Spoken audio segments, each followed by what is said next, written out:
potential meeting between US President Donald Trump and Chinese President Xi Jinping is poised to be a defining moment of the year, with two primary venues under consideration: the Asia-Pacific Economic Cooperation APEC Summit in South Korea and a more audacious proposal for a trilateral summit in Beijing with Russian President Vladimir Putin. The APEC meeting, scheduled for late October, represents a pragmatic, economically focused opportunity for the two leaders to address escalating trade frictions and stabilize relations. However, it is the Beijing option that carries immense geopolitical weight. China is floating the idea of hosting Trump and Putin in September to commemorate the 80th anniversary of the end of World War II, a move designed to position Xi as a global statesman and leverage shared history to reset complex relationships. While Putin has reportedly accepted the invitation, the Kremlin maintains it is unaware of any formal trilateral preparations, and the strategic risks for Trump are considerable, raising questions about whether the summit will materialize. Underpinning these diplomatic maneuvers is the complex dynamic of the US-China-Russia triangle. The Trump administration's reverse Nixon strategy, an attempt to court Russia to counterbalance China, faces the reality of a deep-seated Sino-Russian no-limits partnership, which, despite some friction, is founded on a mutual opposition to US global dominance. Ultimately, any meeting will be a clash of styles: Trump's transactional, unpredictable deal-making versus the long-term, strategic calculus of Xi and Putin. Are we on the verge of a summit that could redraw the map of global power? Three men, Donald Trump, Xi Jinping, and Vladimir Putin, are moving their pieces across the geopolitical chessboard. Whispers from Washington, Beijing, and Moscow speak of not one, but two potential high-stakes meetings. The first, a face-to-face between Trump and Xi at the APEC summit in South Korea. The second, a far more audacious spectacle, a three-way summit in the heart of Beijing. This isn't just diplomacy. This is a power play, a clash of titans with competing visions for the 21st century. Today, we break down what's really happening behind the closed doors of global power. First, let's talk about the meeting everyone expects to happen: Trump and Xi. Sources say the APEC summit in South Korea this October is the best opportunity for the two leaders to meet. After a volatile start to Trump's second term, which saw him threaten massive tariffs on Chinese goods, both sides have recently worked to stabilize the relationship, even reaching a preliminary trade deal. So why meet now? For Trump, it's simple. He prides himself on being the ultimate deal-maker. He believes he can manage America's biggest rival better than anyone, and he wants a foreign policy win. His strategy is classic Trump: threaten fire and fury, then offer a personal handshake. He's even claimed in private that he once told Xi he'd bomb the S out of Beijing over Taiwan, believing that even a 10% chance the other guy thinks you're crazy is all the leverage you need. It's a bizarre negotiating tactic, but it's his playbook. And what about Xi Jinping? He's not just sitting back waiting for Trump to call. China is facing its own headaches, a struggling economy, and rumblings of dissent at home. A high-profile summit with the US president does two things: it projects strength and stability on the world stage,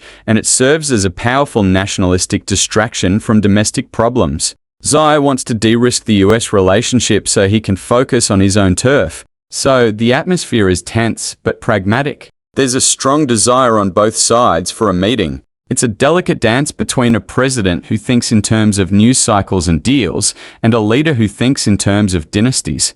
But the APEC meeting might just be the appetizer. The main course could be served in Beijing. China is floating a truly audacious proposal, hosting both Donald Trump and Vladimir Putin for a grand ceremony in September, marking the 80th anniversary of the end of World War II. This is Xi's masterstroke. Putin has already accepted the invitation. If Trump agrees, Xi instantly transforms himself from America's rival into a global peacemaker, a unifying force bringing two nuclear powers together. The symbolism would be staggering: the leaders of America, Russia, and China standing shoulder to shoulder in Tiananmen Square, commemorating a time when the US and China were allies against Japan. For Xi, it's a perfect move. It reinforces historical ties with the US, reaffirms his no-limits friendship with Putin, and paints China as the indispensable nation at the center of a new world order. But would Trump actually go? This is where it gets complicated.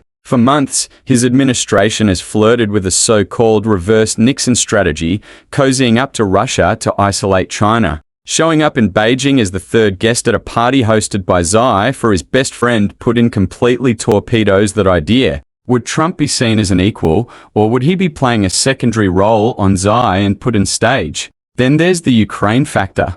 Trump gave Putin a 50-day deadline to secure a peace deal, a deadline that conveniently expires right around the time of the proposed Beijing summit. Is this the stage for a grand peace declaration? Or would Trump be walking into a trap, forced to legitimize Putin on the world stage with nothing to show for it? The Kremlin, for its part, is playing coy, claiming it knows nothing about a trilateral meeting. It's a classic diplomatic non-denial denial. The reality is, the risks for Trump are huge. Analysts believe the chances of him accepting are slim. It's a grand vision, but it might be a bridge too far, even for a showman like Donald Trump.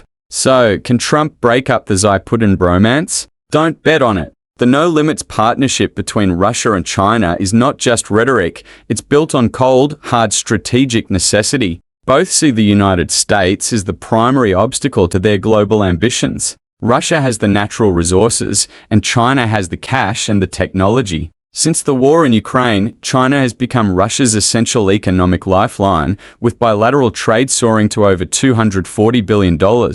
Sure, there are cracks. Trump's overtures to Putin have made Beijing nervous, and Russia can't be thrilled about becoming the junior partner in the relationship, increasingly dependent on Chinese money and markets. But these are minor frictions. As one analysis puts it, driving a wedge between them is almost impossible right now. Their shared goal of dismantling a US-led world order trumps everything else. Trump's reverse Nixon plan seems to ignore this fundamental reality. So here's the bottom line. A Trump-Xi meeting is very likely, with the APEC summit in South Korea as the most probable venue.